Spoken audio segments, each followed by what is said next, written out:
Hello, this is Uli Scholten from the SkyRadar video channel. Today we will have a look at 24 GHz FMCW radar, and we want to track moving targets. Let's see how this works. We extract the data from the live source, the FMCW, with the signal receiver. To get out the raw data, we use the raw data block. From there, we would be in the frequency domain. As we want to work in the time domain, we use the range FFT, or the one-dimensional FFT as we call it. Now I start the motor. Coming back to the block diagram, I suppress the source, of course, in order to have a clear image, and I just placed an A-scope here so that I can control whether my configurations are correct. Also, next to the A-scope, you see here the PPI scope. It does not have any filter, any algorithm, so that is the pure image that you would have if you wouldn't do anything. So hopefully it is the worst image of all that we are going to get.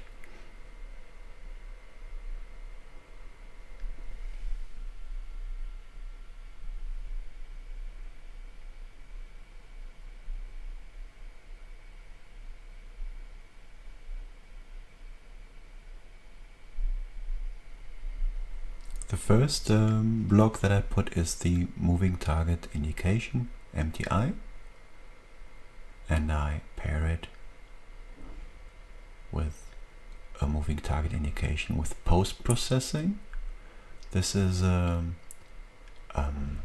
block where we had some integrated optimization of the results, cleaning of the image, so it will automatically improve the image.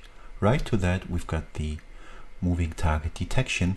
It's a newer algorithm in parallel to tracking what you have in the MTI. It also looks at targets which stop moving for a moment. For instance, you have a helicopter, it moves, then it stands still for a moment, it continues moving. Person might be the same thing. So the MTD has two branches, the moving branch and the standstill branch, and it merges this and gives us the complete image. To the right of the MTD, you see the MTD with the Doppler frequency.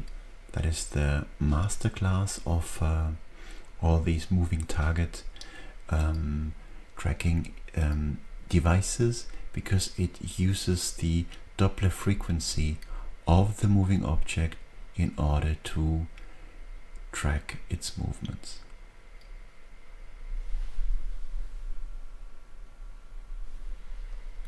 You see now every block gets a plan position indicator, PPI, and I try to arrange them pretty close to the blocks so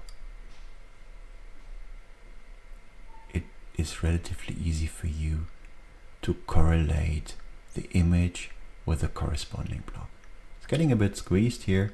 The bigger your screen, the better it is. You could even use two screens next to each other and expand the browser across two screens.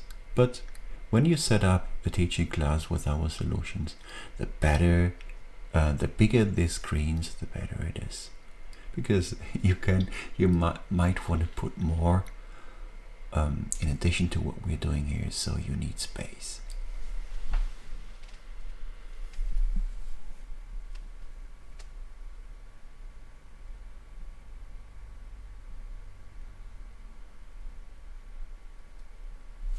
Arranging the scopes so that they are nicely placed next to each other.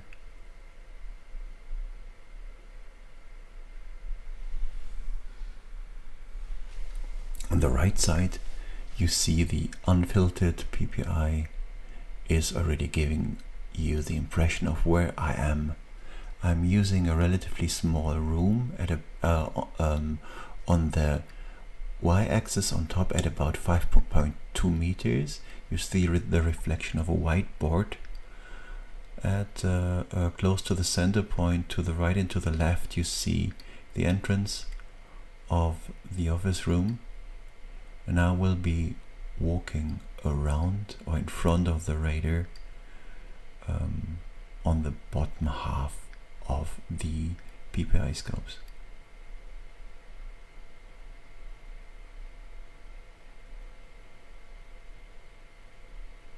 All PPIs are now set to maximum range of 7 meters. Just change the speed a little bit. Now it's nice and fast.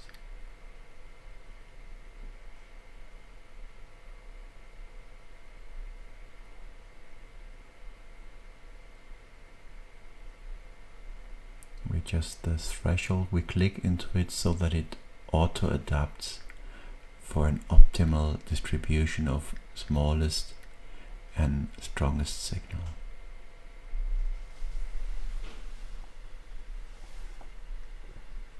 So let's see where the image goes. The outer right one, of course, is the unfiltered one. Let's hope that it's the worst one. Okay, we go slower again with the motor, so that I've got some time to walk in front of it. Okay, let's say the setting is good.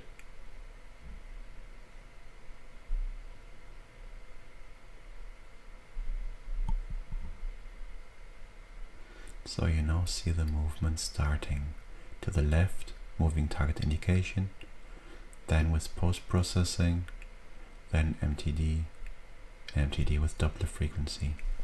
Look at the strong reflection of the whiteboard at about 5.2 meters and see how the movements are tracked.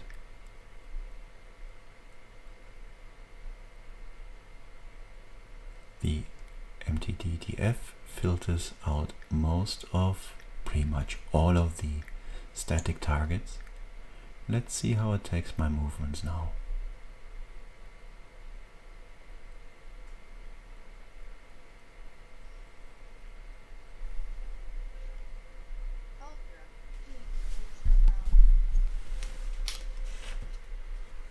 This is pretty clear.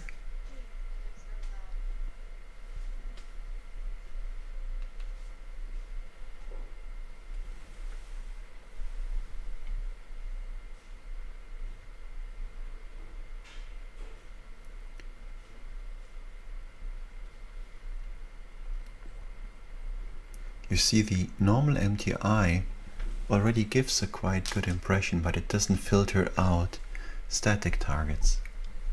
Whereas the MTD or the MTD with DF is very clean. The DF one absolutely clean. You don't have any issues with reflections, for instance, of the whiteboard.